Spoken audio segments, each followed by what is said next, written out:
Meus queridos e amados irmãos, uma boa noite aos irmãos aí da Igreja Batista Lírio dos Vales, em Feira de Santana, ao pastor Tony, à sua família.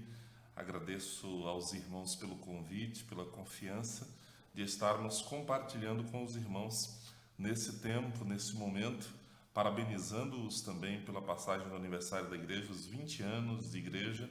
Lembro-me de ter estado com vocês aí no ano de 2010, pregando a palavra, ministrando a palavra do Senhor para o coração dos irmãos. O pastor Tony nos deixou livres em relação a tema para esta noite, para este momento, né? Eu quero me apresentar antes, exatamente porque alguns me conheçam, talvez outros não.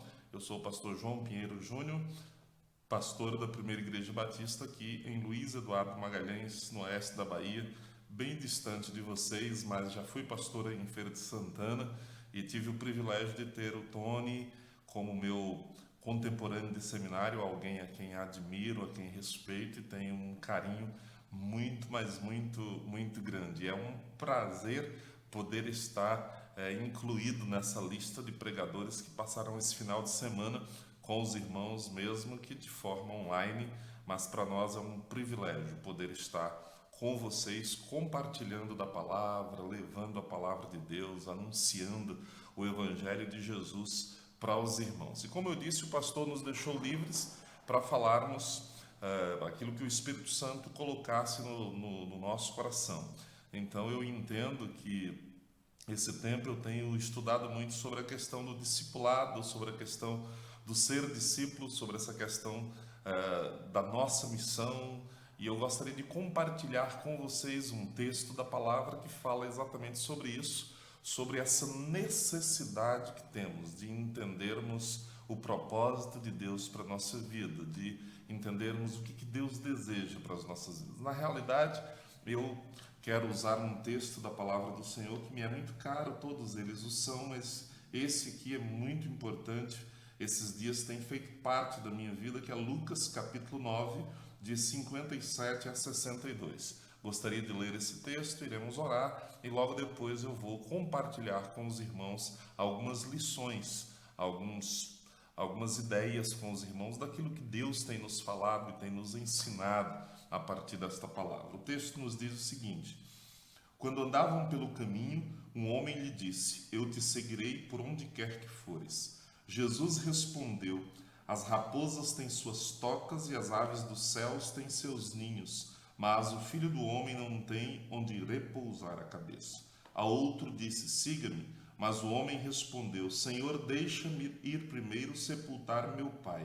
Jesus lhe disse: Deixe que os mortos sepultem os seus próprios mortos. Você, porém, vá e proclame o reino de Deus. Ainda outro disse: Vou seguir-te, Senhor, mas deixa-me primeiro voltar e despedir-me da minha família. Jesus respondeu: Ninguém que põe a mão no arado e olha para trás é apto para o reino de Deus.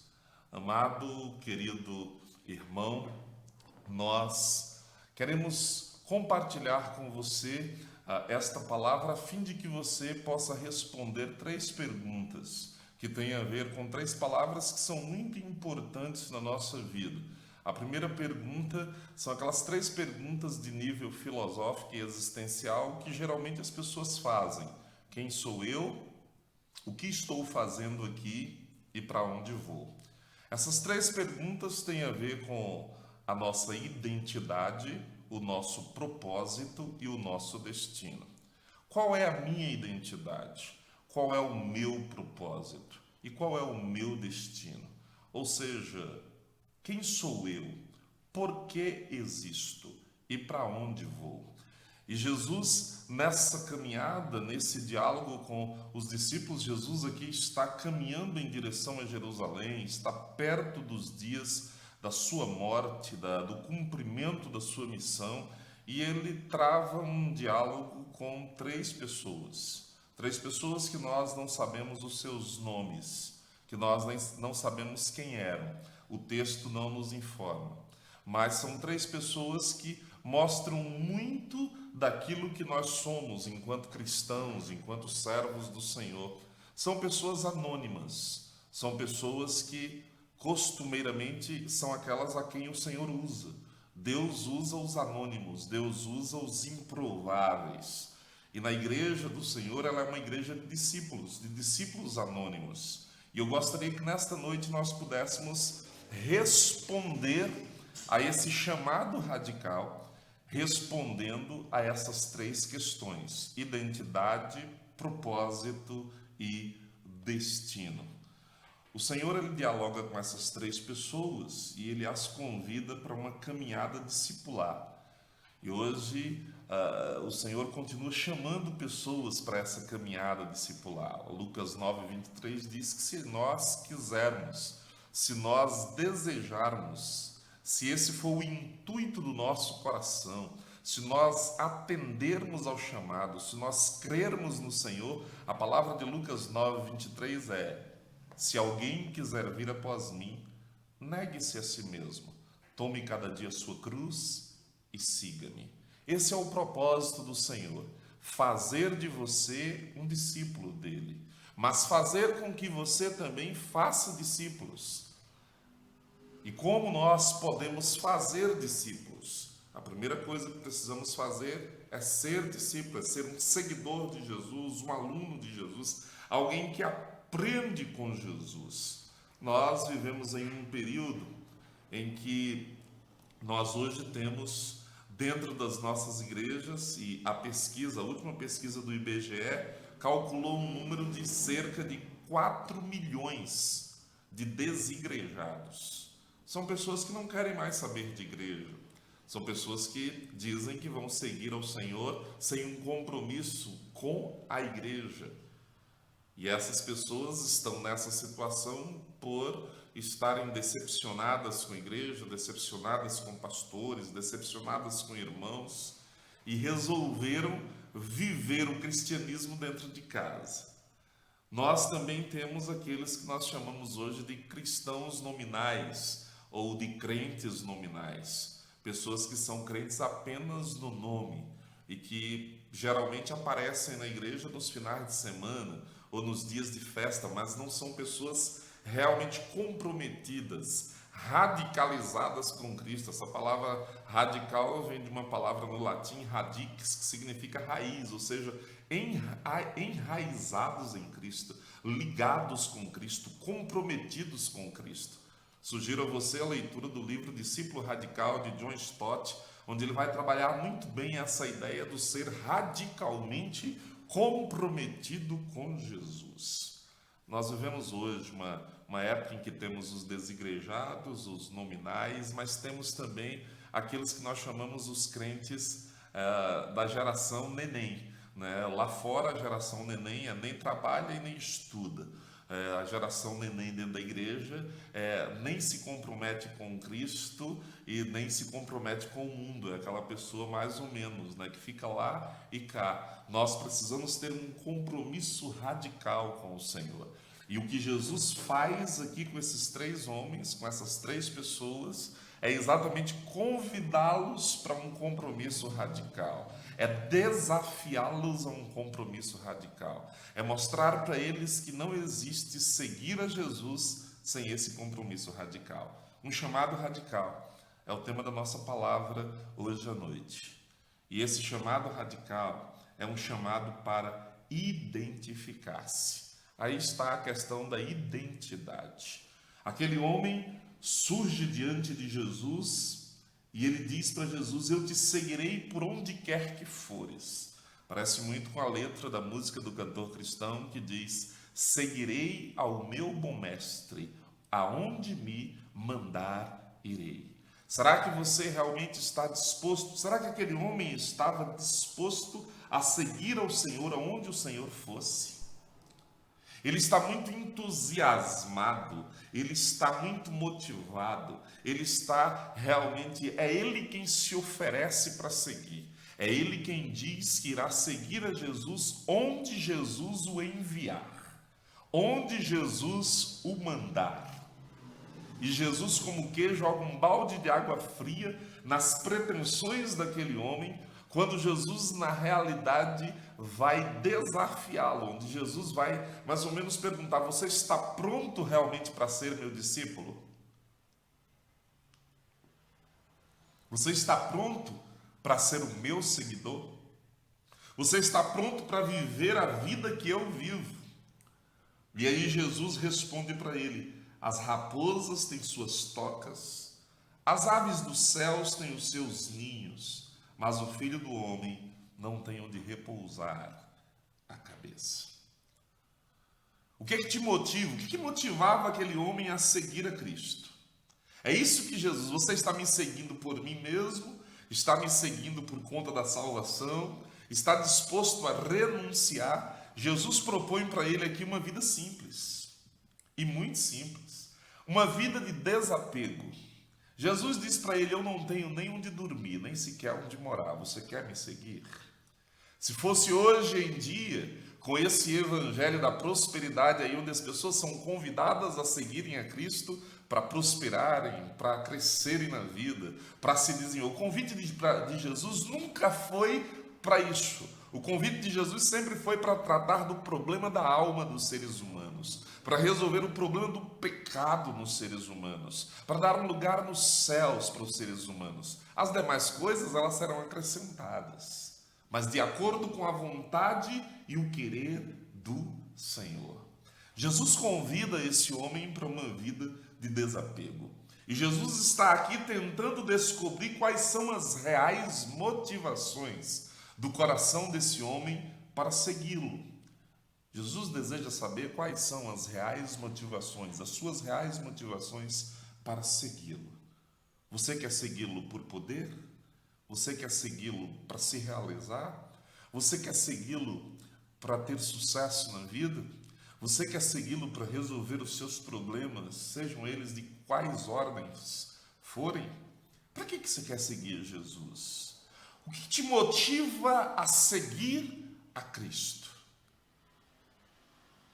A motivação deve ser a filiação. Deus mandou Jesus para que nós nos tornássemos filhos. Veio para os que eram seus e os seus não o receberam, mas a todos quantos o receberam, deu-lhes o poder de serem feitos filhos de Deus.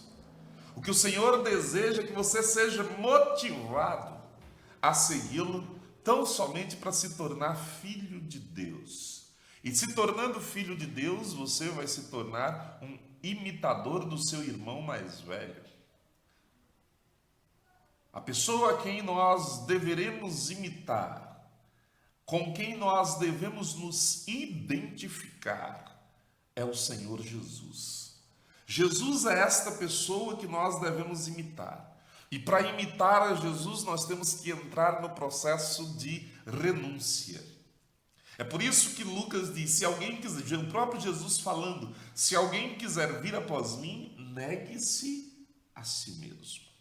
Se você, querido, quer se identificar com Cristo, uma das coisas que você precisa aprender a fazer é renunciar. Renunciar os seus próprios planos. Porque não serão mais os seus planos.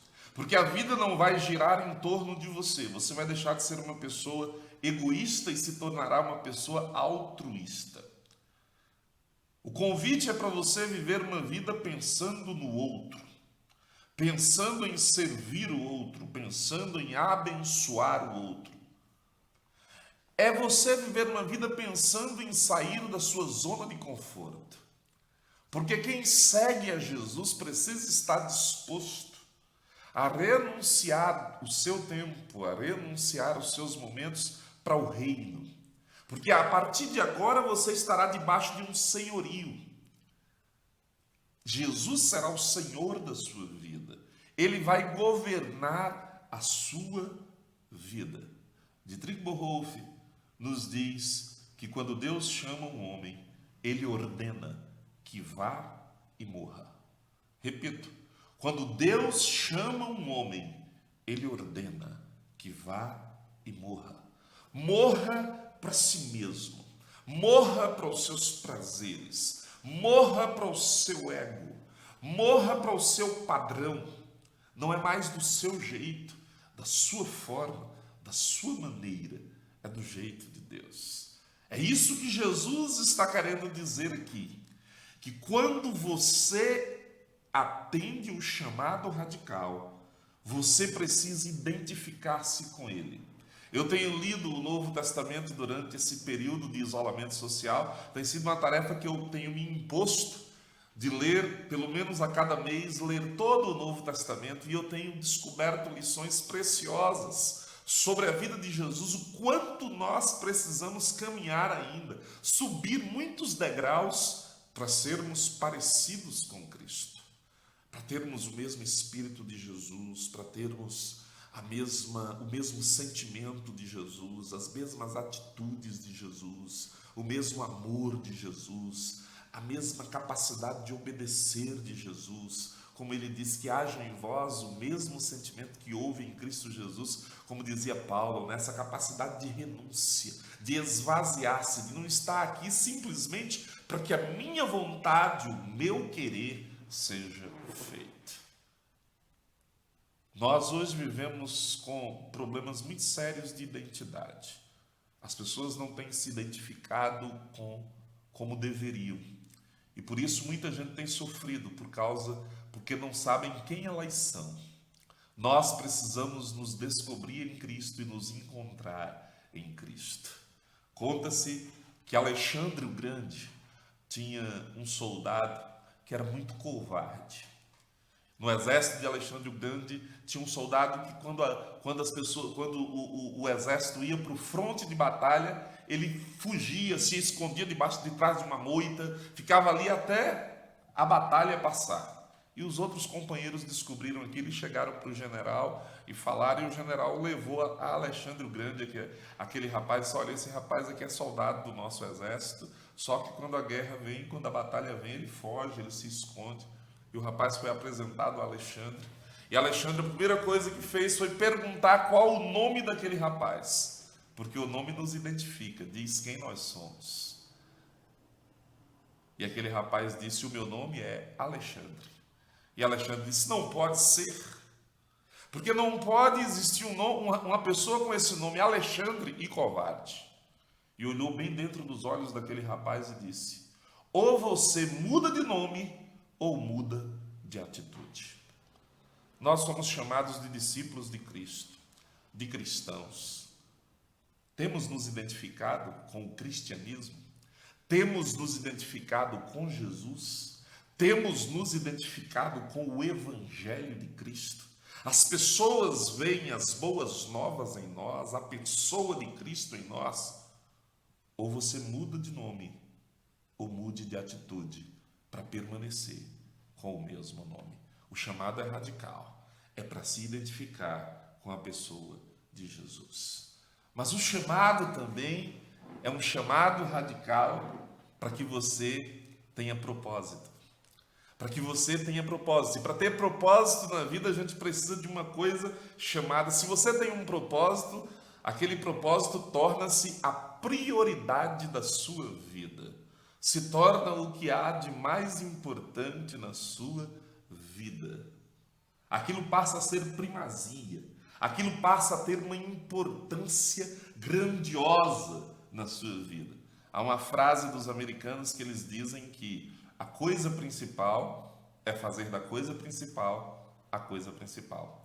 O que é principal na sua vida? O que é mais importante na sua vida? Esse rapaz aqui, o segundo a quem Jesus convida para segui-lo, Jesus diz, siga-me. O homem respondeu, Senhor, deixa-me ir primeiro, guarda essa palavra, ir primeiro, sepultar meu pai. Jesus lhe disse, deixe que os mortos sepultem os seus próprios mortos. Você, porém, vá e proclame o reino de Deus. O que é prioridade na sua vida, meu irmão? O que é prioridade para você? O que é mais importante na sua vida? Nós vivemos em um mundo extremamente secularizado, onde as pessoas dão muito mais importância aos seus empregos, ao quanto vão ganhar, ao quanto vão alcançar na vida do ponto de vista de sucesso nos estudos, sucesso na carreira. Enquanto que a palavra do Senhor diz, mas buscai em primeiro lugar o reino de Deus e a sua justiça, e as demais coisas vos serão acrescentadas. O que é prioridade para você? Qual é a coisa principal na sua vida? Você pode estar dizendo, mas pastor, o senhor está dizendo que aquele rapaz estava errado em priorizar o sepultamento do seu pai? Não.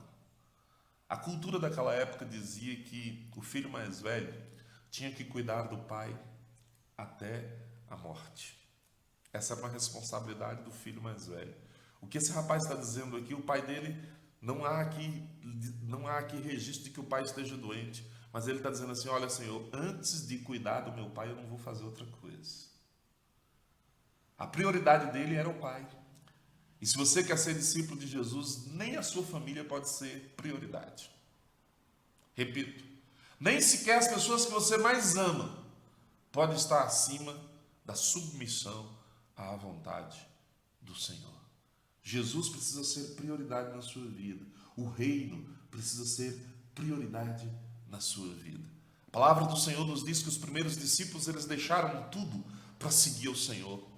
Hoje em dia as pessoas não querem abrir mão de nada para seguir o Senhor. Gente que está na igreja, às vezes aqui na igreja que eu pastoreio a gente tem dificuldade. Nós estamos trabalhando com a igreja multiplicadora, e igreja multiplicadora é algo que a gente chama de relacionamento discipulador.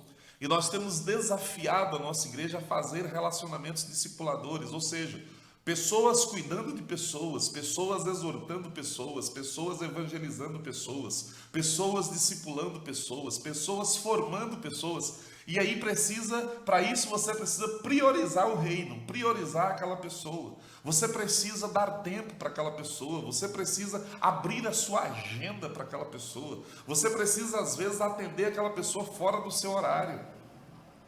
E aí tem alguns aqui na igreja que dizem, pastor, eu não posso participar porque a minha agenda é muito cheia. E aí, para facilitar a agenda aqui da igreja, nós tiramos o culto de meio de semana, onde nós temos apenas os nossos PGMs, os nossos pequenos grupos multiplicadores. Exatamente para dar mais dias para as pessoas poderem fazer relacionamento discipulador, já que o dia está ocupadíssimo. Pode fazer relacionamento discipulador à noite. Como é que você faz relacionamento discipulador? Indo na casa do outro, jantando com o outro, almoçando com o outro, assistindo jogo de futebol com o outro, jogando videogame para quem gosta disso. Ou seja, você vai fazer relacionamento discipulador com gente que tem afinidades com você, que gosta das mesmas coisas que você, e aí você faz isso com um não crente, e depois ele se converte e você continua. Mas uma coisa eu quero dizer, você precisa ter agenda. Você precisa abrir espaço na sua agenda. Você precisa liberar dias na sua agenda. Você precisa priorizar o reino. E mesmo assim aí tem algumas pessoas que dizem, pastor, eu não tenho tido tempo para isso. Nós todos temos tempo. Basta organizarmos a nossa agenda. Todos nós temos 24 horas por dia. Se você dorme 8 horas por dia. Quem trabalha muito, trabalha 10 horas por dia, são 18 horas, sobram 6. O que você tem feito com essas 6 horas? Como é que está a sua vida devocional? Como é que estão os seus relacionamentos? Charles Barkley diz que se você não prioriza o reino, sua vida não passa de um funeral. Se você não prioriza o reino, você está apenas caminhando para o cemitério. É só isso. Porque não adianta ganhar o mundo inteiro e perder a alma. Não somente do ponto de vista soteriológico, mas perder a alma do ponto de vista existencial. Perder-se nos emaranhados da vida. É preciso priorizar o reino de Deus. A mensagem central de Jesus nesse ponto é a de que não devemos nos esconder nas obrigações, nos deveres, para não sermos discípulos de Cristo. Primeiro, o reino de Deus. Priorize o reino. Priorizar o reino que significa viver para proclamar o reino. Viver para ser um querigma. Viver para ser anúncio. Viver para que as pessoas olhem para você e vejam Cristo em você. Quando você prioriza o reino, as pessoas percebem Deus em você. Eu conheço esse versículo de Mateus 6,33 há muito tempo. Mas buscai primeiro o reino de Deus e a sua justiça, e as demais coisas vos serão acrescentadas. Eu aprendi isso de uma outra forma. Aprendi isso através de um tio meu, que é alfaiate na cidade de Xique-Xique. Nós morávamos em frente à casa dele, na mesma rua. E naquela época minha mãe costumava fazer camisas de botão, camisa de pergal e de botãozinho aqui, e a gente vestia aquela camisa.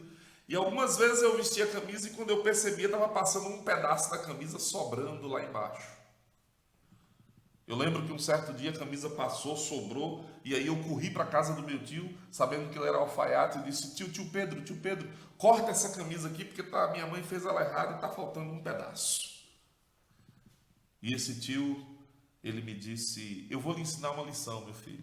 Todas as vezes que você for vestir a sua camisa, você abotoe primeiro o botãozinho de cima, e todos os outros botões cairão no lugar certinho. Isso me ensinou um princípio, de que quando eu busco em primeiro lugar o reino de Deus, os outros botões caem no lugar certinho. Eu não preciso viver desesperado, ansioso, preocupado, estressado, sabe? Porque o propósito da minha vida é agradar a Deus. Eu ganhe dinheiro ou não, eu quero agradar a Deus. Eu faça sucesso ou não, eu quero agradar a Deus. Aconteça o que acontecer, com coronavírus ou sem coronavírus, eu quero agradar a Deus. Tendo culto presencial ou não na minha igreja, o importante é agradar a Deus. O importante é fazer a vontade do Senhor. É ser discípulo do Senhor. Isso é o que há de mais importante. O mais importante, alguns pastores precisam ouvir isso, e nós precisamos ouvir isso. Não é que o crente esteja no templo no dia de domingo à noite, mas é que ele esteja na vida durante os dias da semana, modelando Cristo, expressando Cristo, ensinando Cristo, para que as pessoas vejam Jesus nele, praticando boas obras, vivendo a fé, fazendo aquilo que precisa ser feito. Quem sou eu? Eu sou discípulo de Cristo. Por que estou nessa vida? Estou aqui para glorificar a Deus. Esse é o propósito da minha vida. Quer comais, quer bebais, ou façais qualquer outra coisa, façam tudo para a glória de Deus. E aqui eu quero ir para o nosso terceiro e último ponto, respondendo a terceira pergunta. A primeira é: quem sou eu? A minha identidade.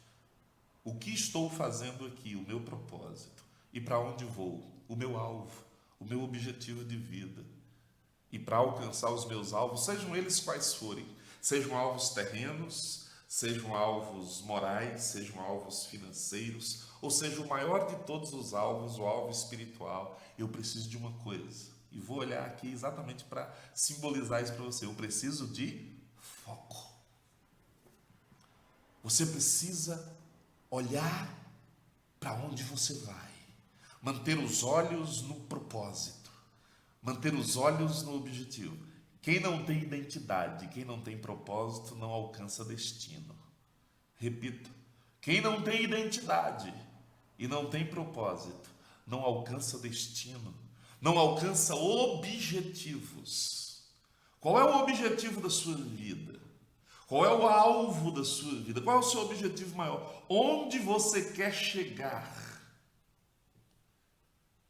E aí esse homem, o terceiro homem, ele chega diante de Jesus e Jesus diz para ele diz para Jesus: vou seguir-te, Senhor, mas deixa-me primeiro voltar e despedir-me da minha família. Jesus respondeu: ninguém que põe a mão no arado e olha para trás é apto para o reino de Deus. Você percebeu aí? Que aquele homem quer seguir Jesus, mas, olha aí, os entretantos da vida, as adversidades, as adversativas, mas, entretanto, porém, contudo, eu quero te seguir, mas eu preciso me distrair aqui e acolá. Se você quer seguir a Jesus, você precisa, meu amado, você precisa, meu querido, focar nele. Olhar para ele, o autor e consumador da nossa fé. Você sabe o que significa essas duas palavras? O autor é aquele que escreveu a sua história. É aquele que escreveu, que sabe tudo sobre você. E é aquele que vai consumar, que vai dar a conclusão. Jesus, ele é a introdução, o corpo e a conclusão da sua vida. Jesus é o alfa e o ômega, o começo e o fim, o princípio e o fim. Ele é o primeiro e o último. É ele quem dá sentido à sua vida, então foque nele. Mantenha os olhos nele, mantenha o coração nele, mantenha a dedicação a ele. Aqui trata-se de uma linguagem agrícola. Quando Jesus diz, daquele que lança a mão no arado, o arado aqui era o que era levado pelos bois antigamente, tinha alguém que ia dando a condução. A linguagem aqui é agrícola, aqui é a ideia de manter-se reto, de manter no trilho. E aqui para isso era não permitir distrações. O que tem distraído você na sua vida espiritual? Na sua vida discipular? Você começou tão bem e de repente se distanciou. Você lembra?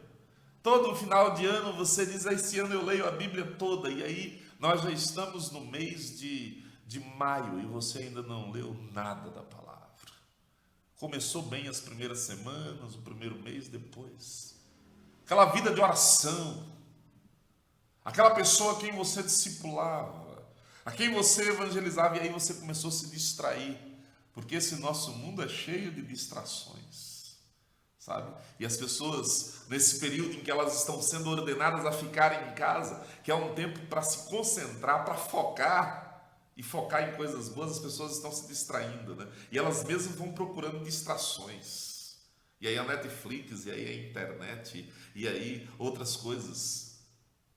E não mantém o foco no culto doméstico, foco na leitura da palavra, foco na oração. Eu pensei que por conta dessa enfermidade, desse vírus que é tão terrível, que tem mutações tão terríveis, que não respeita clima, não respeita lugar, que está atingindo o mundo inteiro, que o temor das pessoas fosse levar as pessoas a olharem mais para Deus. Mas as pessoas continuam se distraindo, e porque elas não podem se distrair mais, elas estão enlouquecendo dentro de casa, estão ansiosas dentro de casa. Tem gente com depressão, tem gente com síndrome de pânico, tem gente porque estão se distraindo com o que não deveria. Uns se distraem com o jornal nacional, só ouve notícia de morte, mais morte, mais morte. E aí a distração vai se tornando em morte, em sensação de morte. Eu quero desafiar você a não se distrair.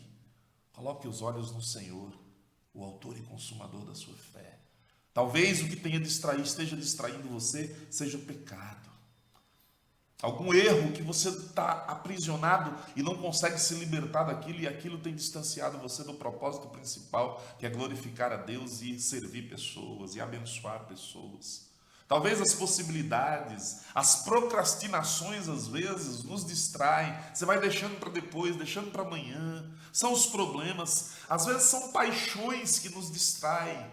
Coisas que nós amamos mais do que a Jesus. Tem gente que ama mais o dinheiro do que a Deus, ama mais a sua profissão do que a Deus, ama mais as paixões carnais do que a Deus, e por isso vive o tempo todo, tropeça, cai, levanta, tropeça, cai, levanta. Você precisa focar, manter os olhos no Senhor para ter uma vida plena. Se você quer deixar marcas profundas e corretas, você precisa focar numa vida com valores elevados. Precisa ser discípulo. Porque aqui eu quero falar para você sobre destino em duas vertentes. A primeira delas, eu quero falar sobre o destino mais importante que nós devemos ter. Caminharmos focados nesse destino, que é o destino da vida eterna. É ter uma vida nos céus. E a gente precisa caminhar olhando para Jesus, para que possamos adentrar os portões celestiais pela graça, pela misericórdia, por aquilo que o Senhor fez por nós. Nós sabemos que a salvação é pela graça, a Bíblia diz isso, porque pela graça sois salvos por meio da fé. Isso não vem de vós, é dom de Deus. Nós precisamos viver uma vida de santidade aqui, porque sem a santificação ninguém verá o Senhor. Mas eu quero falar sobre destino do ponto de vista de enquanto você caminha, o que você deixa aqui? Quando você partir dessa vida, o que você vai deixar? Eu costumo perguntar para as pessoas: quando você deixar essa vida, o que você vai deixar na vida dos seus filhos, na vida da sua família, na vida dos seus vizinhos, na vida de quem te conhece? Você vai deixar para os seus filhos, para os seus, um legado ou uma herança? Um legado ou uma herança? Qual é a diferença, pastor, entre legado e herança? Herança é o que você deixa para as pessoas, e legado é o que você deixa nas pessoas. Herança tem um preço, legado não tem preço. E é esse legado, o legado de uma vida coerente, correta, cristã, de quem não olha para os lados, de quem não olha para trás, de quem não se distrai, de quem se mantém fiel até a morte, é que eu quero deixar para os meus filhos, para a igreja que pastoreio, para os meus amigos. Ser discípulo tem um preço. E qual é o preço? Identificar-se com Cristo, priorizar a Cristo e focar em Cristo. Assim, você será identificado como discípulo dele. Você terá um propósito elevado e você terá um destino extraordinário. Que Deus em Cristo, meus amados irmãos aí da Igreja Batista Lírio dos Vales, possa abençoá-los poderosamente. A minha oração por vocês é que os próximos 20 anos desta igreja sejam anos de uma grande colheita de discípulos, porque essa é a missão que o Senhor nos deu: ide por todo o mundo e fazei discípulos de todas as nações, batizando-os em nome do Pai, do Filho e do Espírito Santo, e ensinando-os a guardar todas as coisas que eu vos tenho ordenado. A tarefa é grande, mas o Senhor nos diz: eis que estarei convosco todos os dias, até a consumação dos séculos. Que o Senhor te abençoe, que a graça do Senhor seja sobre a sua vida. Um beijo no coração de todos e um grande abraço para o meu amigo pastor Tony. Deus abençoe em nome de Jesus.